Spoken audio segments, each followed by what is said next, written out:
Thanks for choosing this free Anfield Index podcast. If you'd prefer to listen to this or any of our other shows without adverts, then now's the time to check out Anfield Index Pro. With AI Pro, you can supercharge your entire listening experience. You'll not only get all of our podcasts without the ads, but you'll have them far faster with our quick publish feature available exclusively for subscribers. AI Pro also puts you in the heart of our sound studio, with an option to listen to many of our shows live and interact with the podcasters in real time as the shows are recording. Upgrading couldn't be easier. AI Pro is available on all popular podcast platforms, and we have our own apps for Apple and Android.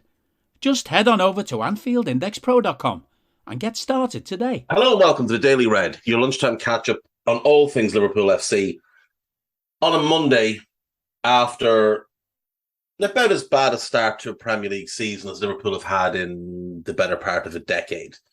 You'd look back to the defeat at West Brom in Brendan Rodgers' first game, and that's probably the last time we were that bad.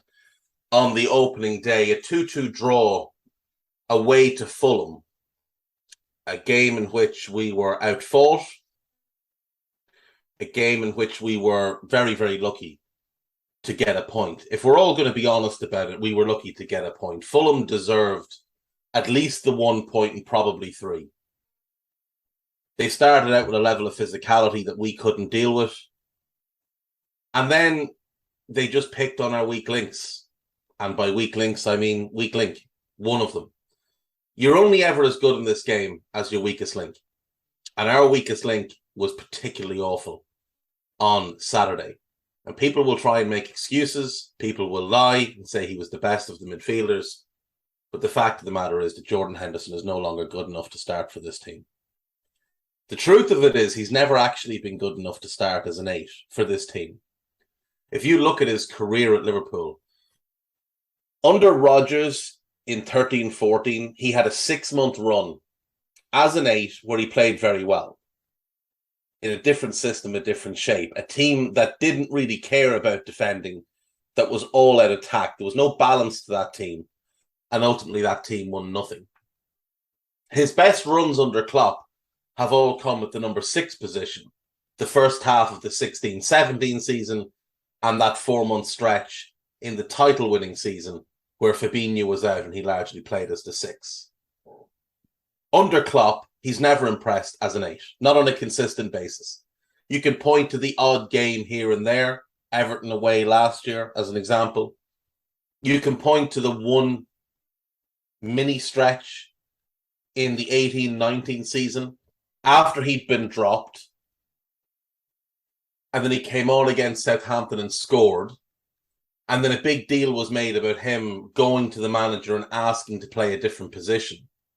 And he had a half-decent run of games in that role then. But it was a run of games. It wasn't a prolonged stretch. It was 5-6 weeks maximum.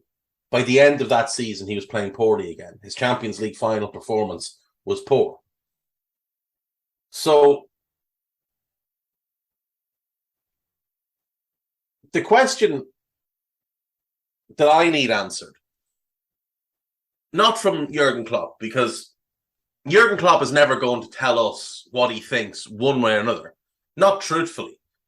He's going to go with the positive outlook on things, unless it's something he wants to criticize that's external to the club, such as fixture congestion or the 5 subs thing or whatever it is that he wants to criticize.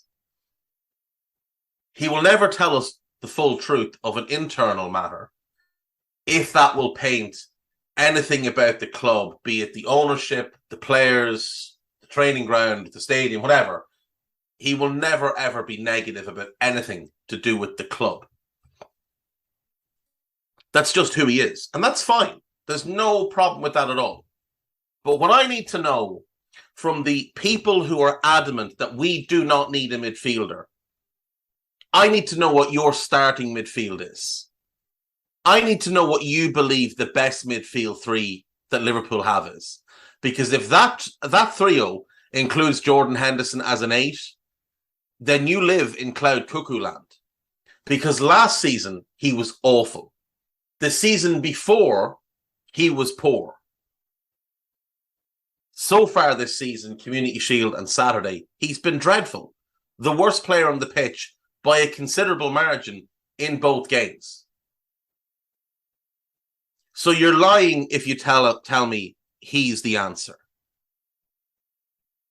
There's no basis for your claim that he's good enough to start as an 8. He's also 32 years of age and injury prone.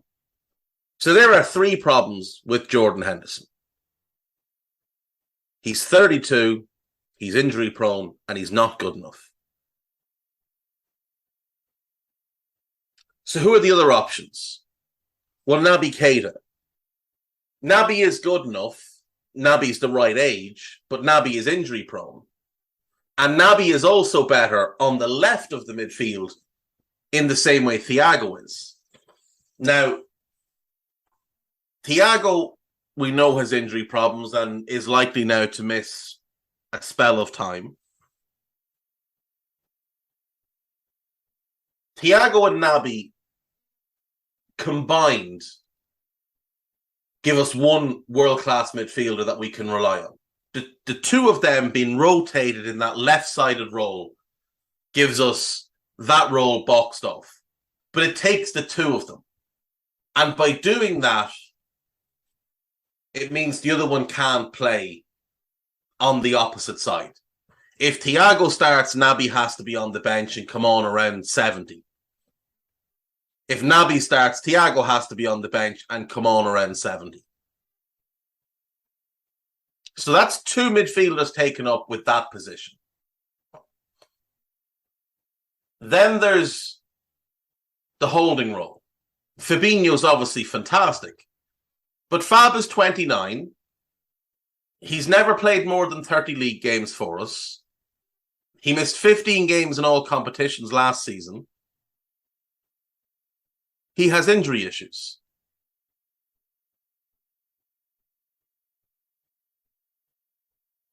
So who's the backup for him? Well, it could be Henderson. Henderson is fine there against poor teams. You put him in there against, well, last season it was Burnley and Watford. Burnley at home, not the away game. Watford, Man United, who are awful, and he's fine. If a team doesn't attack through the middle of the pitch, he's okay in that role. Defensively, he's never going to be good. He never has been. He just ran a lot and fooled a lot of silly people. But he can do a job as your number 6, and he can spell Fabinho.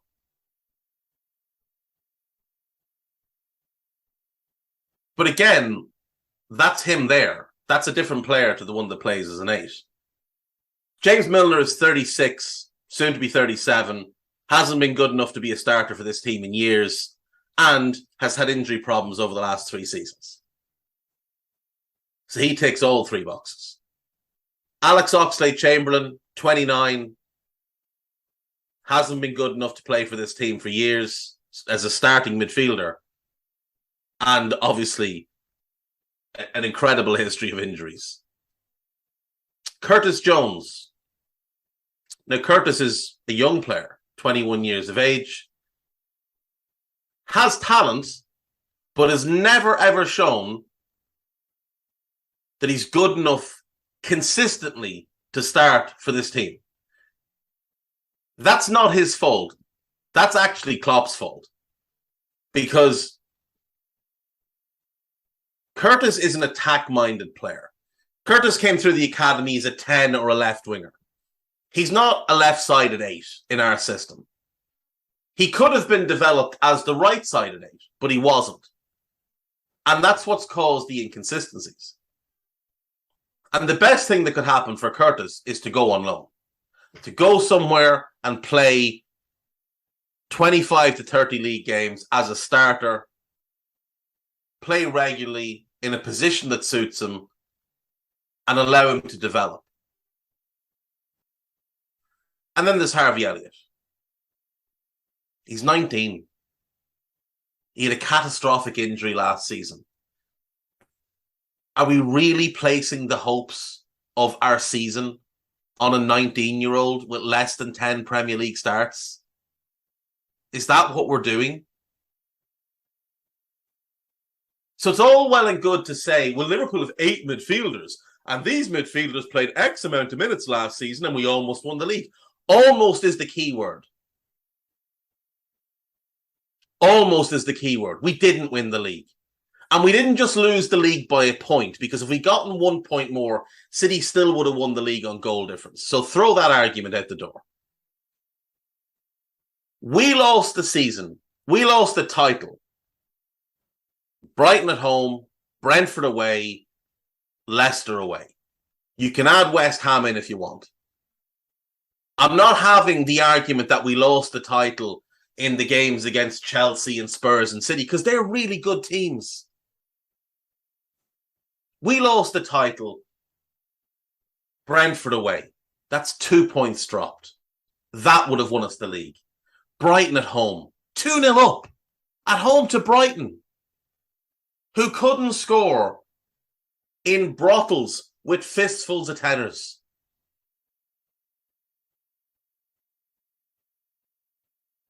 Two 0 up, threw it away, 2 points dropped. We went to Leicester when they were playing terribly and had an injury crisis. And we lost 1-0. And that's 3 points dropped, because that should have been a win. The Leicester City team on that day, Kasper Schmeichel, Timothy Castagne, who's their third choice fullback, Luke Thomas, who's a backup fullback. Their first choice fullbacks, remember, are Pereira and James Justin. At centre-back day, they had Daniel Amartey, who's a midfielder, and Wilfred Ndidi, who's also a midfielder. They're missing both first-choice centre-backs. Their entire first-choice defence is gone. Hamza Chowdhury, Boubakary Samari, and Kieran Dewsbury-Hall lined up in midfield for them. Their starting midfield is Tielemans, Ndidi, and Dewsbury-Hall. So 2 of their starting midfielders weren't there. One of them's playing centre-back.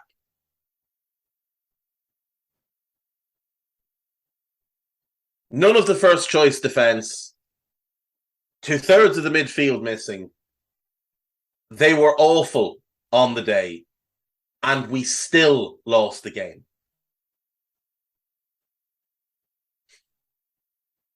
We started Henderson, Fabinho, and Ox in that game.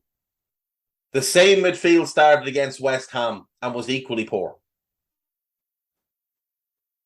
Henderson's refusal to do his defensive work allowed Ademola Lookman to run amok. And that's how we lost that game. The same thing against Brighton. Look at the goals that they scored and ask, what was Henderson doing? Look at the Brentford game. Ask where the midfield was against Brentford. Where the help for our defence was from any of them.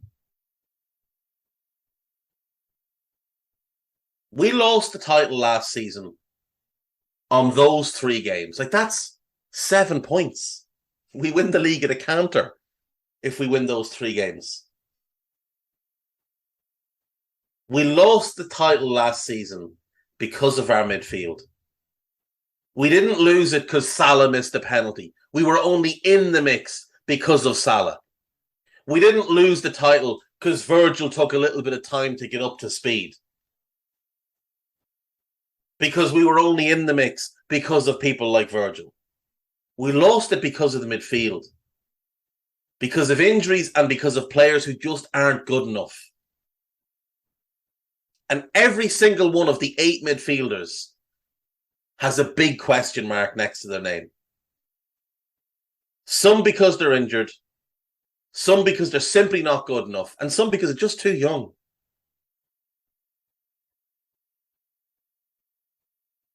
You look at that Manchester City 11. It's not a better team than ours, man for man. Go man for man through their team versus our team. Alisson's the goalkeeper. Trent is the right back. You can argue Diaz over Matip, Matip over Diaz, whatever. It's close. They're neck and neck. Virgil is the left side centre-back. Cancelo's the left back, but again, it's close. The holding midfield, it could be either one, Fab or Rodri. They're both great. You could go Thiago or Bernardo, whichever you want. But it's close. It's a conversation to be had. It's Salah on the right wing, but Mahrez is really good. It's Foden on the left wing, but Diaz is really good. It's Haaland through the middle, but Darwin is really good. The only position that the gap is enormous is that third midfielder. And it is enormous. Kevin De Bruyne versus Jordan Henderson. It is a massive gulf. Go through position by position, and in a combined 11, we have more players than them. But in all the positions where it's our player, they have a good player. Kyle Walker is a good player. Not great, but he's good. He's better defensively than Trent. Aymeric Laporte is excellent. He's probably top 4 or 5 centre-back in the league. Ederson is a top 5 goalkeeper in the league. Rodri's great. Bernardo's great. Mahrez is very good.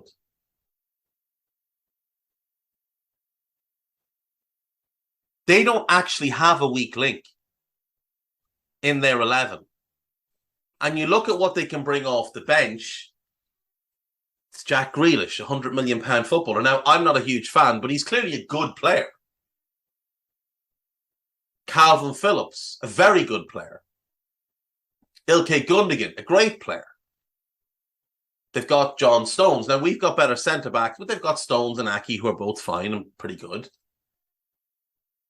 They don't have a weakness. In the players that play regularly for City, there's nobody who's even a nothing player, let alone a net negative.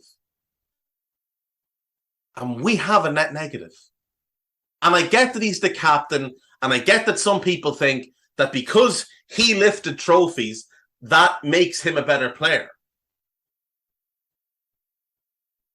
Some people seem to believe that because his superior teammates were responsible for us winning titles, that makes him a better player than he actually is.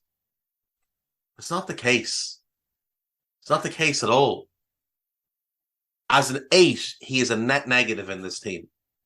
He's poor on the ball, and he's awful defensively. He's a mediocre presser. His legs are going. He's terrified when he has possession and is under any kind of pressure. And just hoofs it away time and time and time again. But he's got the best PR in the world. Never has a player been more protected by the media, ever.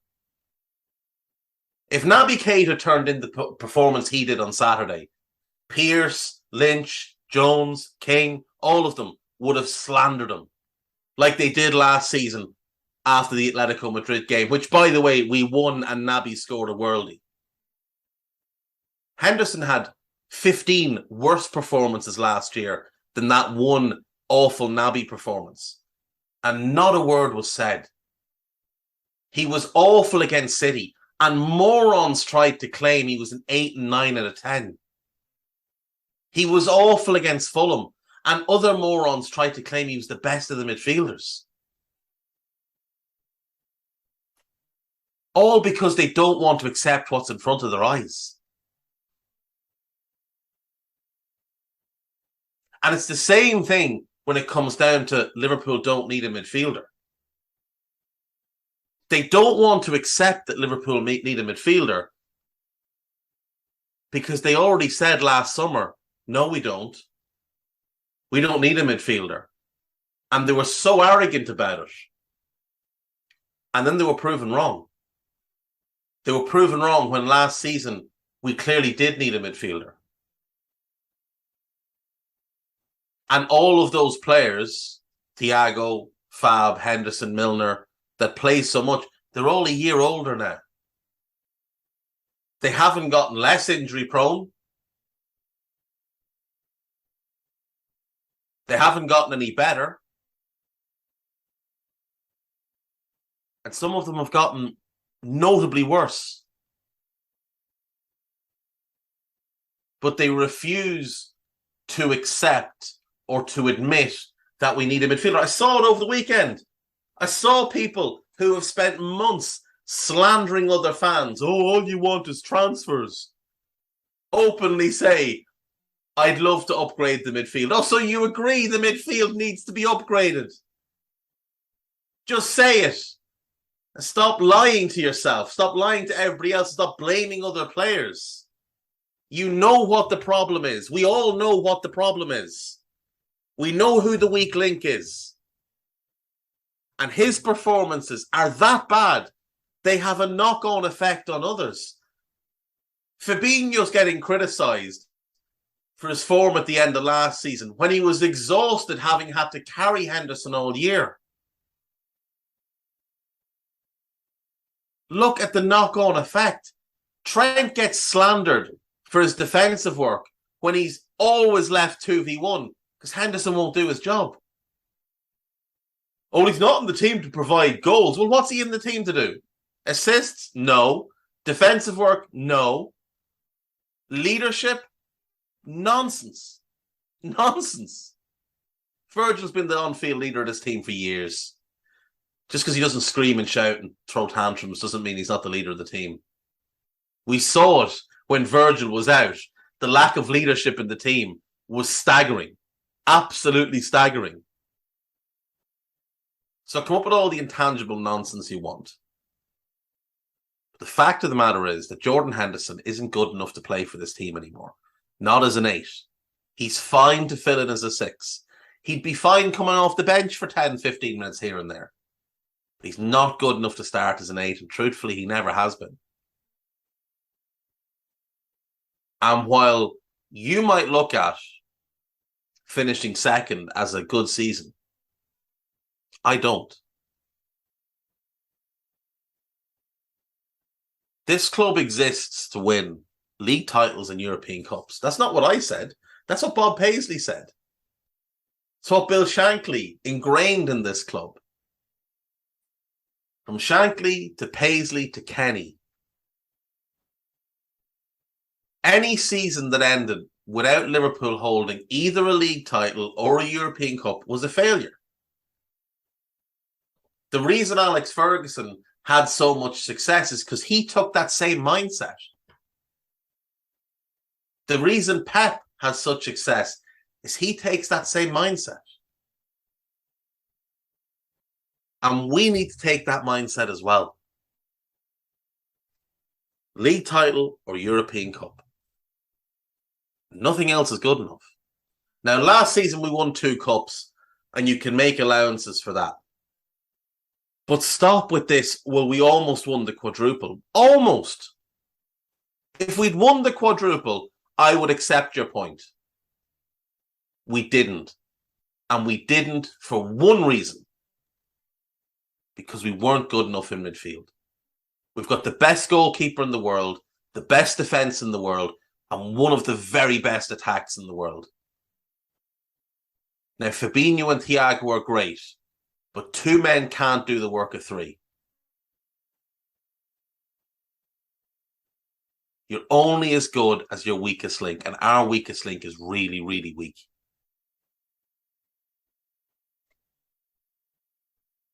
Take a look at this as Anfield. Take a look at Liverpool.com. On Anfield Index, we've got a couple of different articles. One by Aditya Narayan entitled Observations from a Disappointing Opener. Starts with a bit on Henderson, bit on the injuries, bit on the number 9 situation. By the way, talk of an extension for Bobby? No.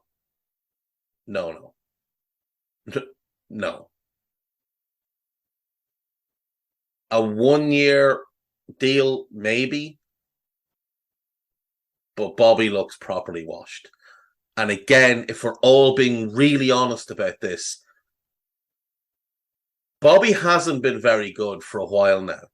He was okay last season, had a decent run, and then fell off again. But the 2 previous seasons, including the one we won the league, Bobby was poor.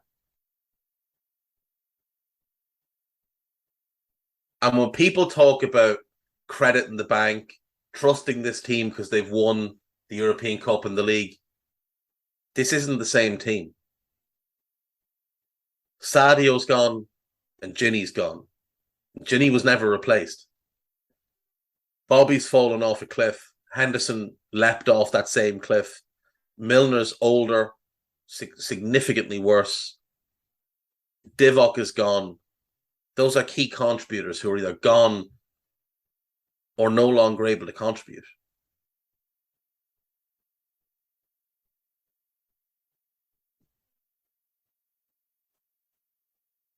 There's also a piece up entitled The Postmortem by Stephen Smith. Give that one a read. And podcast-wise, there is the Nina Kauser show, there is Post-Match Raw, and there is Rate Don't Hate. I've had enough for today. I'll see you tomorrow. Bye-bye. We hope you enjoyed listening to this Anfield Index show. Please be sure to subscribe to our channel so future podcasts find their way to your device automatically. There's nothing quite like fan engagement, and we'd love to know what you think of anything discussed on this show. The best way to get in touch is over on our free Discord community, where both podcasters and listeners debate the hottest LFC topics 24/7. Sign up free now at AnfieldIndex.com/Discord. You won't regret it. You can also follow us on Twitter at Anfield Index and find us on Facebook by searching for Anfield Index. Oh, and before you go, we'd love it if you could leave us a 5-star review on your favourite podcast app. It only takes a couple of seconds, and it means the world to the people who create these free shows.